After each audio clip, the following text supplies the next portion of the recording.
Like I said, subscribe to this channel to keep up with all of my content, my Ninja Steel, Super Ninja Steel, Ultra Ninja Steel, Mega Ninja Mega Steel reviews.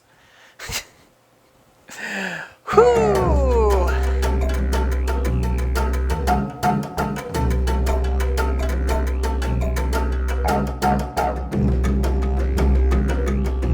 Hello there, heroes. I'm the Orange Ranger, and welcome to another Power Rangers Super Ninja Steel episode review.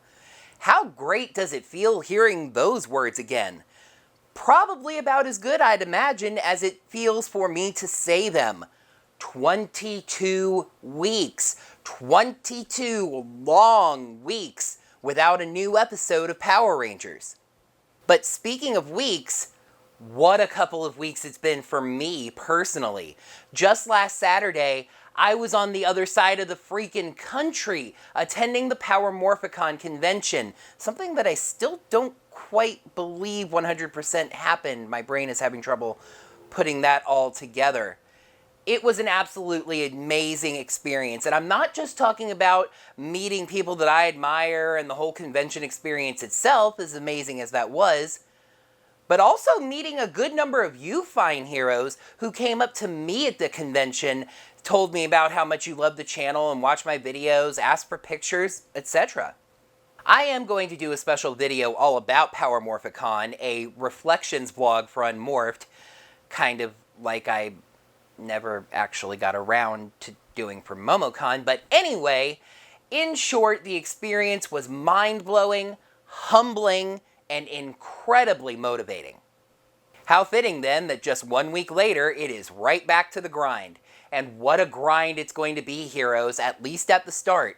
We are set for 3 brand new episodes of Super Ninja Steel over the next 8 days. Guess we better get started, huh? Let's take a look at the 9th episode of Super Ninja Steel, Outfoxed. We start, I think, with the same intro narration as we got for the Christmas episode, maybe with some new visual shots, not really sure. But then we hear something that as a Power Rangers fan, I've been waiting to hear for years now. Previously on Power Rangers. A quick recap in case you haven't been watching the season and also haven't been watching my reviews, and maybe this is your first video. If so, hi, thanks for tuning in to the channel here. But anyway, Madame Odius, this season's big bad, took the ninja medallions from a group of monsters called the Galactic Ninjas. She fused some Foxbot drones together into a Foxatron Megazord, and she uses the medallions to power them. Using that Megazord, she disabled or very seemingly destroyed the Ninja Steel Ranger's Zords before the Megazord lost power and requires 24 hours to recharge. The episode itself starts at Summer Cove High School near the end of that same day. As the Rangers worry about the Foxatron situation, Preston says that they only have 2 hours remaining. 22-week hiatus, 22 hours later. I see what you did there, Super Ninja Steel. That was nice. The girls hope that Mick has come up with some kind of solution, and then Levi walks out to tell them that Mick has not come up with a solution. I giggled, it was funny. Brody shows some classic Red Ranger bravery, saying that the Rangers will continue to fight no matter what, because failure is not an option. I mean, failure is an option, Odius could just kill you, but I like the bravery. He then says, "Let's go." Go where? No, seriously, where? A new student, I think, stops Preston. Her name is Sandy, and she says she just transferred into Preston's science class. Later in the episode, though, she's going to say that she's new, a new student, presumably. So why go with the new science class here? Why not just have her be a new student, period? But anyway, she asks if Preston wants to study, but he says he has something important that he and his friends have to go do. What? Where? There is no standing threat. Foxatron is 2 hours away from being operational. There are no monsters or buzz cams, or Mick would have let them know that. Minor spoilers, what the Rangers are going to do is go to the base so they can stand around and have Mick tell them that he hasn't found a solution yet. which is something that Levi just told them. Go study with the pretty girl, Preston. Seriously, this woman is really, really pretty. Of course, Victor and Monty are right there to swoop in on the situation. When Sandy says that she has a science project to do, Victor says that he loves to do science. I think the line was intended to make him sound like a dumb jock. The thing is, using science as a verb, like, it's time to do science, or let's science it up in here, is something that's been kind of a mimetic thing lately, so it didn't. On the Warrior Dome, Odius and Badana are watching the medallions recharge. Apparently they don't have their phones to play Game Goblin to pass the time, when something else charges. Wolverine and Venoma charging in. Venoma basically tattled to Wolverine, and he's there to reclaim his medallion. Her too, I would assume. Badana stops them, but Odius makes them an interesting offer. You see, she's got to wait 2 hours no matter what. So, if they can destroy the Rangers in 2 hours, she will let them have the medallions back with her blessing. Presumably because she'll have the Rangers' ninja power stars, and they do a better job of powering Foxatron, not to mention whatever else she plans to do with them. However, if they fail, Odius will destroy them when she destroys the Rangers. Keep that in mind, it's going to be a little important for later. For now, the Rangers head to the base, like I said, and find out from Mick that despite an all-nighter, he was not able to fix the Zord stars, and... Hold the phone for a second here. I would hold mine, but it's sitting over there on the desk. I usually try to avoid the credits when I'm doing my screen caps. And yeah, by the way, screen caps are back. I'm kind of seeing what I can get away with here. But I was definitely going to take a screen cap of this no matter what. Heroes, we have new writers. Chip Lynn is still the main show writer, of course, but take a little look at those two names above his. Those are not Becca Barnes and Alwyn Dale. That is Uther Dean and Steve McCleary. Now, according to the Internet Movie Database, Dean and McCleary were writing interns on the first episode of Ninja Steel: Return of the Prism. Now, I know some people might be a little hesitant to see full writing duties for Power Rangers handed over to interns, but honestly, at this point, a little fresh blood might be exactly what this show means. No offense intended to Becca Barnes and Alwyn Dale, just that my issues with the writing of this show have been made pretty clear by my reviews of it, so I am curious to see what some new people can do. Anyway, back to the plot. Yeah, Mick can't do anything for the Zord stars. His idea was to melt them down and reforge them, basically betting that the Prism would recreate the Zord stars. However, it turns out that Super Ninja Steel is just a little bit tougher than the regular stuff, and it can't be melted down once it's forged. At least I'm assuming by any heat source that Mick has access to on Earth. Of course, in my mind, the bigger problem is, weren't the actual Zords damaged? Are they just like energy constructs that come out of the stars?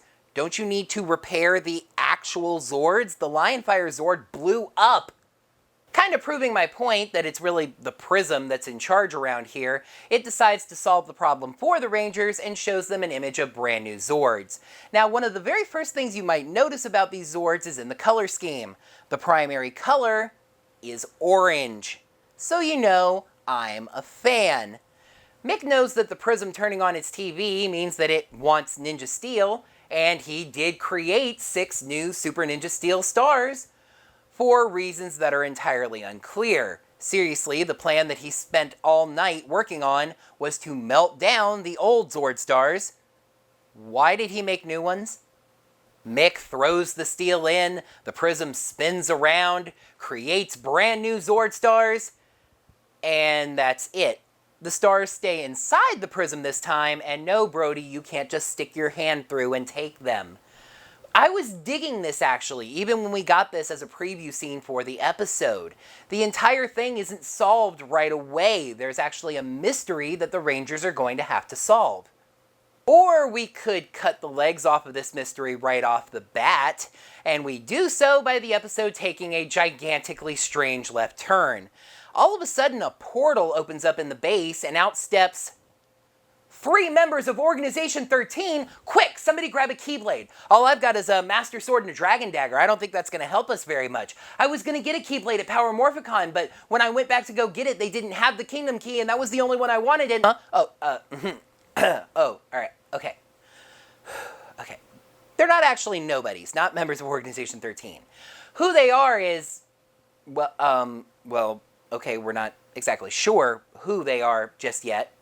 Okay, well, I mean, we do know who they are. All right, so it's complicated, so just listen.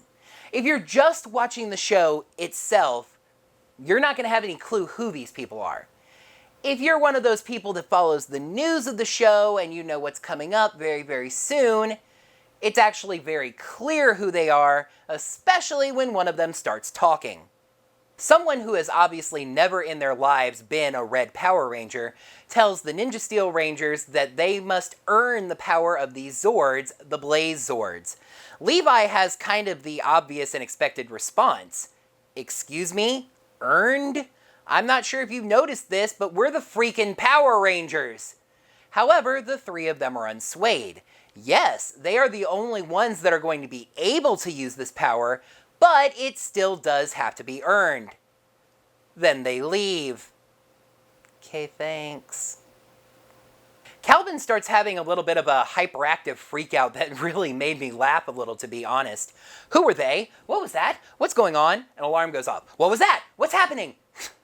What's happening is that buzz cams have shown up downtown, meaning something is about to happen. Brody says it's time for the Rangers to go prove their worth. Wolverine and Venoma teleport down and basically do the Galaxy Warriors bit in the only time we see it in this episode. It's really downplayed. Cosmo doesn't even get a line. The Rangers show up and they morph and oh good, it's time to talk about music again. For you see, the Ninja Steel Rangers morph to another new remix of Go Go Power Rangers. And this song proves all the more what I've said previously. Because if this song were released on its own as an anniversary remix of Go Go Power Rangers, I'd be playing the crud out of it. It's really good. It sounds really awesome. But it's not. It is Ninja Steel's morph music. And in that context, it just makes it seem all the more like Ninja Steel is desperately trying to be just like its big brother Mighty Morphin. Long story short, the Rangers beat the 2 medallionless monsters around. Actually, in what was really a badass moment, Calvin grabs and holds Wolverine, Haley leaps on top of him, and just blasts the top of his head. Ow! Venoma says that she can't fight without her medallion and retreats, and that's really kind of a shame, actually. This is our first time seeing her in combat, and she just comes across as weak and ineffectual. She's the only girl on that squad, and she didn't come off looking like much. The Rangers use a Steel Slash finisher on Wolverine, but he displays another secret power that he has even without the medallion. Immortality, because he survives this. This is at least the second, if not the third, finishing move he has taken and survived. However, he clearly knows that Odius isn't going to be helping out with the Gigantifier Beam anytime soon, so he retreats. Well, Brody thinks that should prove to the Prism that they're worthy of those new Zords. Hey, sure thing, Brody. Fighting 2 monsters and not destroying either of them definitely proves your worth. Far more than the army of monsters that you have actually defeated. What's that? Surprise, surprise! The Prism is unswayed. Preston wonders how they'll be able to prove their worth to the Prism besides, being the Power Rangers, which I have to admit is kind of a good point. And then we go to commercial. That was a great scene. When we come back, the Rangers basically just restate the same question before moving on, so I don't understand why they didn't just go to commercial after the fight, which would have left a little suspense about whether the Prism had released the Zord stars, and then we could have just started back here. With the stars still stuck, alliteration, Mick says that their best course of action now is to repair the old Zord stars. The Rangers didn't really think that was an option, but Mick now thinks that if he puts the stars into a chemical bath and zaps them with electricity, it might be able to revive them. Like jump-starting a car, Calvin says. Exactly, responds Mick. Well, not really like that at all, but sure.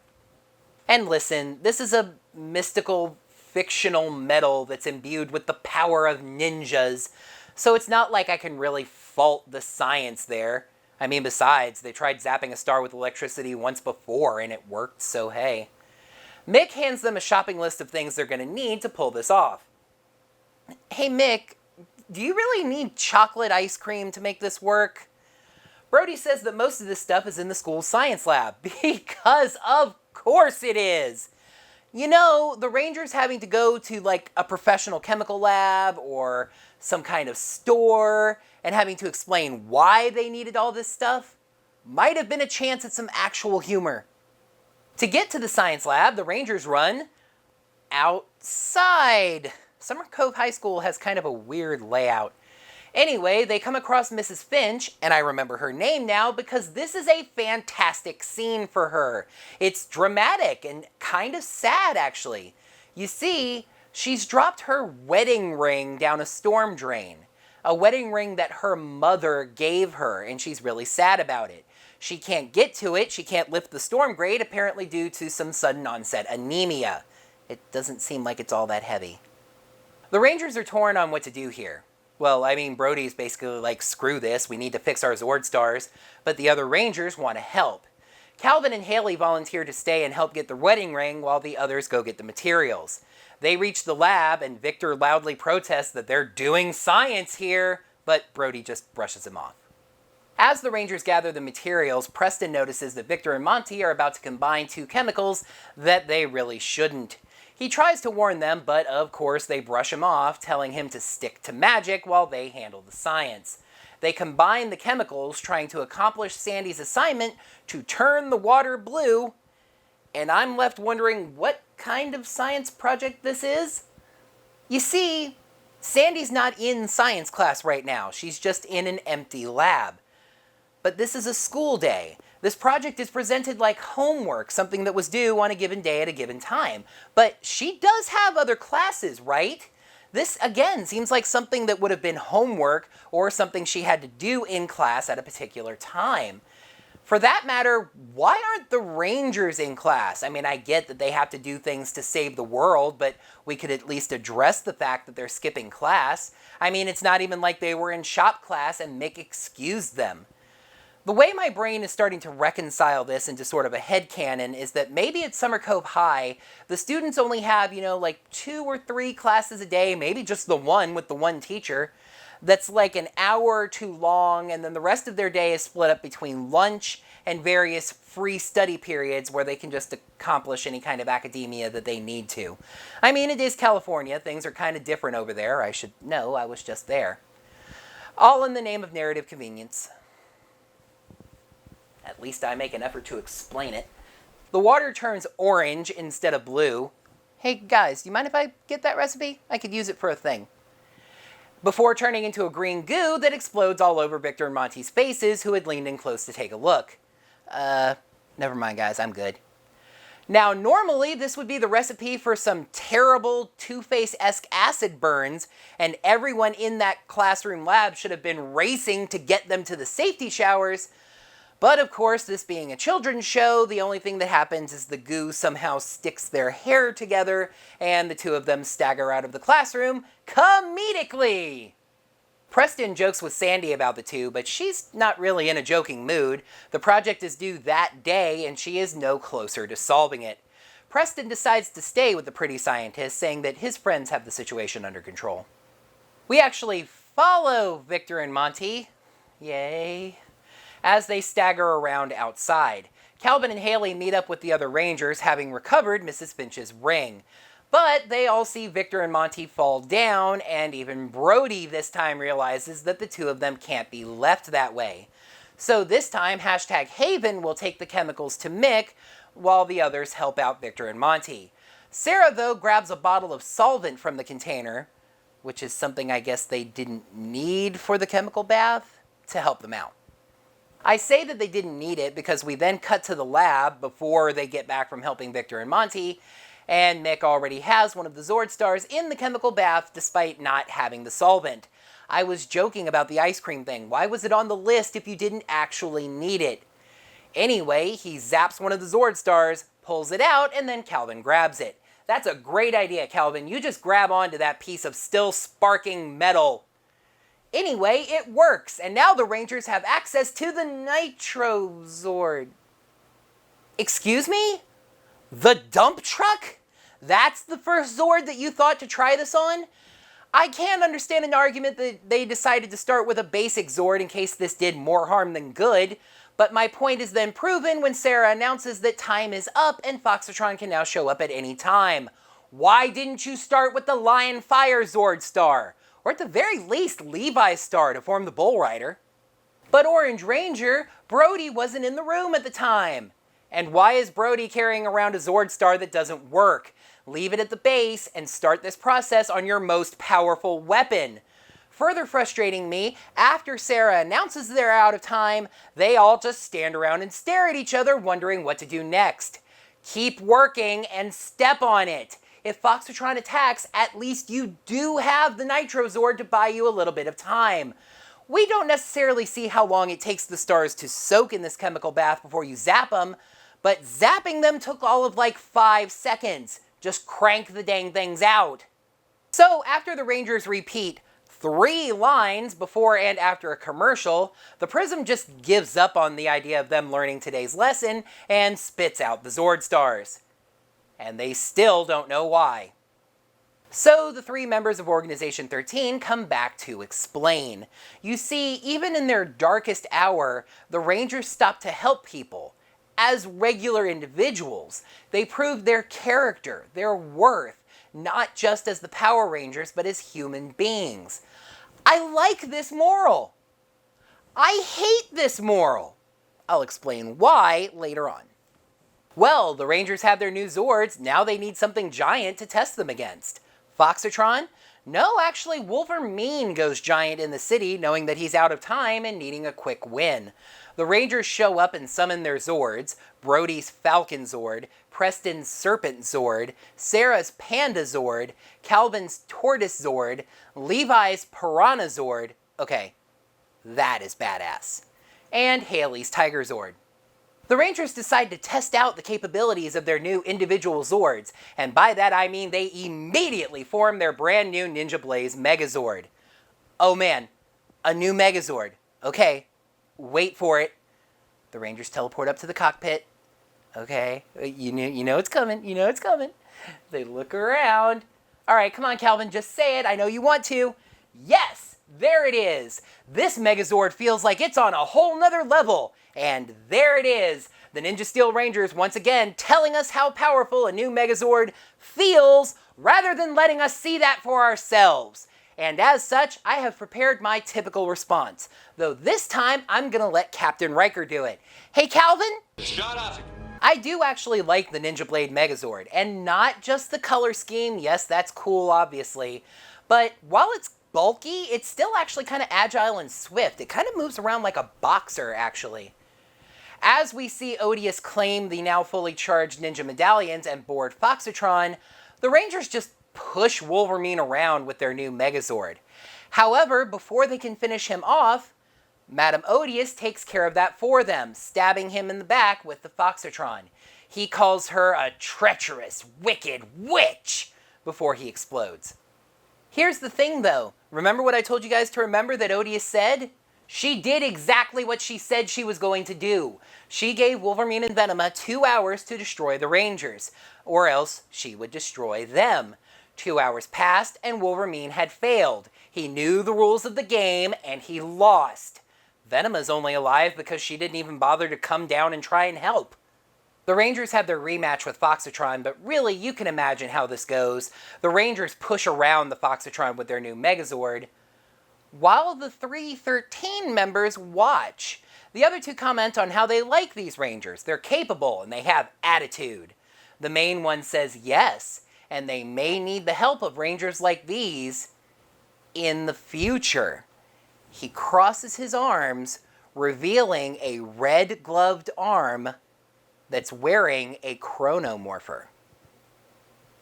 Odius tries her swarm attack, the one that took the Rangers out last time, but of course it's no good for her this time.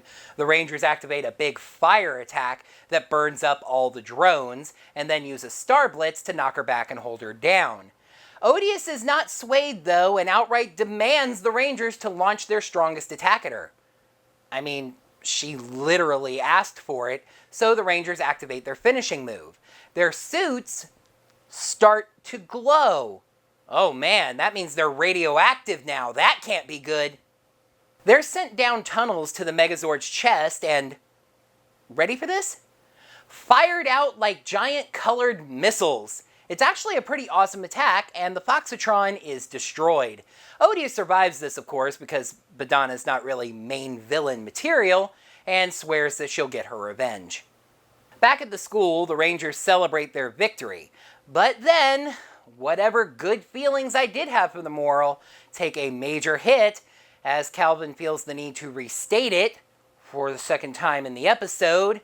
That's right, it's time for the moral of the day. Helping people is always the right thing to do, whether you have powers or not. Haley then stops Sarah, and the two discuss the three Organization 13 members, particularly how they wouldn't have known what was going on with the Prism without their help, and she wonders if they're ever going to see them again. You could almost see the giant flashing neon sign over Haley's head. This means you are going to see them again. Sandy runs up to Preston, telling him that she got an A on whatever that thing is she was working on, and thanking him. He invites her to play pool with him and the other Rangers, and she's actually a little flirty about it, and he claims her for his team. Okay, listen to me, Super Ninja Steel. Recurring character. Preston has a possible love interest. This girl needs to be in, I'd say, 7 of the remaining episodes for this season. At least. And I'm not just saying that because she's really pretty. But seriously, she is really pretty, though. Funny little note about the comedy wrap-up. I never actually saw it until I was editing this video. My DVR cut it off. I saw Victor and Monty walking down the stairs and other students laughing at them. They didn't know why. I don't know why.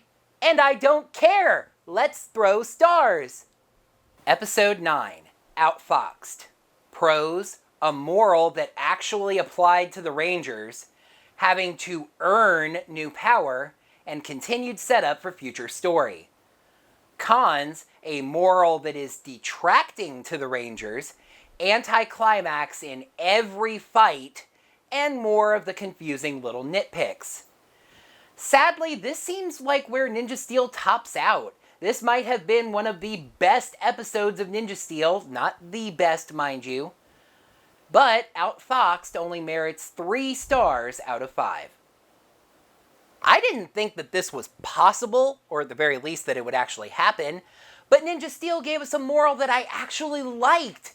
Helping people is an important lesson, and it's one that actually applies to the Power Rangers. It's an important thing for them to remember. I actually think they could have taken this one step further and worked it in as the Rangers needing to be reminded that their primary job as the Power Rangers is helping and protecting people, since they were so focused on how to defeat Madame Odious. But still, a good lesson that actually impacted the plot. I've already seen this praised all over the place, and I definitely have to agree. After more than a season of seeing this team of Rangers get handed Zords, weapons, power-ups, time after time after time, the Prism's starting to rival Gosei in terms of just handing out new powers at random, it was really refreshing to see the team have to earn it this time. You can question this a little bit within the story, whether it was wise of the Prism to risk the safety of the world on the Rangers figuring this out, but still it adds to the character of the Rangers both literally and figuratively to make them figure this one out for themselves. And while it's obvious, again, at least to those who follow all the Power Rangers news and stuff, who the Organization 13 members are, Toku Twitter basically has all 3 of them pegged between voices and other things that we just know. In a funny way, knowing who they are and how they link to future story actually keeps things ongoing and makes this into an arc that's really nice to see. I mean, not like the last 2 episodes themselves, which I think you could officially say are a 2-parter, But the fact that this is now going to be at least a 3-episode arc, and even longer if you go back to the start of the Galactic Ninja stuff, that's pretty cool. However, the moral of the day is still problematic because it's emblematic of a bigger issue that I have with Ninja Steel, over-focusing on the human beings. You see, the Rangers earn their Zords by doing good things, not as the Power Rangers, just as regular people. It just kind of ties right into all of these other moral of the day episodes where it feels like the primary focus of the episode has next to nothing to do with the Power Rangers. A little bit more this time, but still. I was really hoping, even as the episode went on, that the way the Rangers would have to prove themselves to the Prism was going out to fight Foxatron even without their Zords, having that much courage.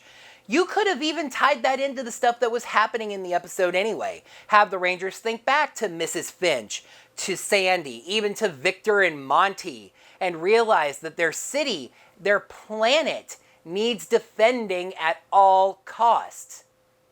Instead, the Rangers got a brand new Megazord because they're nice people. So I actually only realized this when I was going through the episode in my mind, writing the script, coming up with the cons. But for the conclusion to a 2-part episode, the fights in this episode were really anticlimactic. Let's think about it. The Rangers fight Wolverine and Venoma and push them both around until they retreated. Later in the episode, Wolverine goes big, and the Rangers push him around in their new Megazord. Then Foxatron shows up, and the Rangers push that around too. Seems like they should have had at least a little trouble with Foxatron. And once again, you could have tied this right back into the episode's moral of helping people. They start out struggling against Foxatron, not taking as much damage, not getting knocked back as much, but they're not really getting any hits in. Then they think about these people that they help throughout the episode, remembering that they need protecting and their town and their world needs protecting. And that inspires them to either fight harder or to risk the finishing move that involves becoming a human missile. And let's take a look back through my notes on the episode and find those confusing little nitpicks that don't warrant full-on cons individually, but together they form one. Because together, they are more. Where the heck were the Rangers going when Preston brushed Sandy off if there was no standing threat going on? Speaking of Sandy, is she a brand new student or just a new student in Preston's class? Why was Mick so sure that if he could melt down and reforge the Zord stars, that the Prism would just recreate them? Why didn't anyone try to immediately rinse the chemicals off of Victor and Monty? Why did the Rangers grab a bottle of solvent if it's not something they actually ended up needing? Why did Mick start with Calvin's Zord Star instead of the Lion Fire or Bull Rider Zord Stars, either of which can form a Megazord? Why did Wolverine say that Odius was treacherous for killing him when she said that that was exactly what she was going to do? So, as usual for this show, there was potential here. There was a lot of stuff that I liked. But there are just these problematic, recurring elements that at this point I feel like somebody on the writing staff has to be insisting on because they're just happening too often now to be considered simple mistakes. However, we got to put this one in the rearview mirror quick because we have a pretty major episode coming up next, one that this episode leads right into. That episode might be airing as soon as today, or has already aired depending on when I get this posted. So let's take a peek at the 10th episode of Super Ninja Steel and the 25th anniversary episode of Power Rangers, Dimensions in Danger. A very special 25th anniversary episode finds the Super Ninja Steel Rangers teaming up with Legendary Rangers in an epic battle to save the world. That is going to do it for a long time in waiting Power Rangers Super Ninja Steel episode review. Thank you heroes so much for watching, and as always for sticking with the channel, even through hiatuses like that. And I wasn't the best, once again, with hiatus content, but I hope you did enjoy what I did put out. And I want you heroes to keep it tuned here because I have Power Morphicon content coming to this channel, so stay tuned there.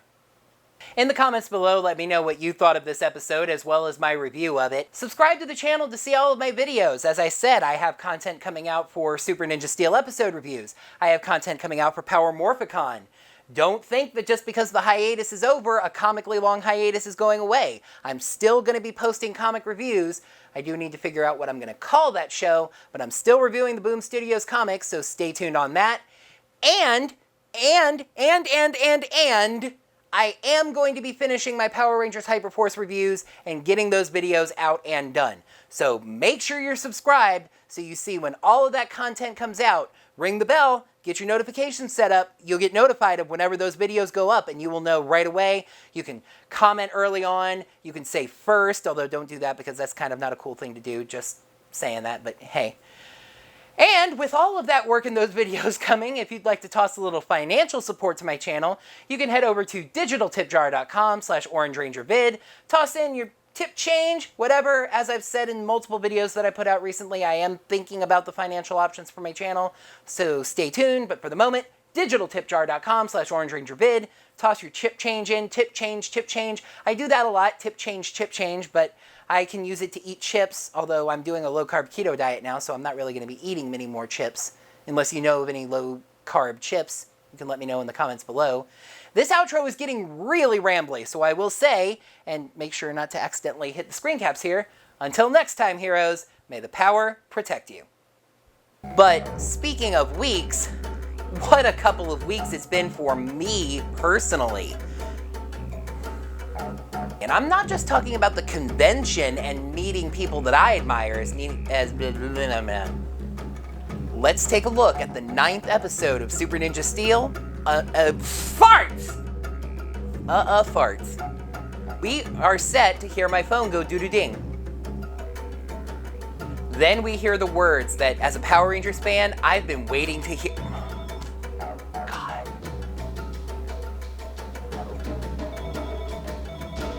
I do like the bravado. Named Sandy stops Preston and asks if he'd like to study. Shoot, yeah. There are no monsters or... Mick would let them know that. Minor spoilers here. On the Warrior Dome, Odius and Badana are watching the medallions charge, because apparently they don't have iPhones to pay... That's what happens when you ad-lib. On the Warrior Dome, Odius... When something else charges. Wolverine and... He's back to claim his medallion. Hers as well, I would imagine. Alright. When something else charges. Wolverine and Venoma... Okay, it's alright. I would hold my phone, but it's over there. Anyway, back to the plot. Yes, like... Anyway, back to the plot. Yeah, like we said, seriously, his plan, the plan that he's apparently ad-libbing... actually, never mind, guys, I'm good. Before I say that they didn't need it because we then cut to the lab before the others have got back, and Mick is already... yeah.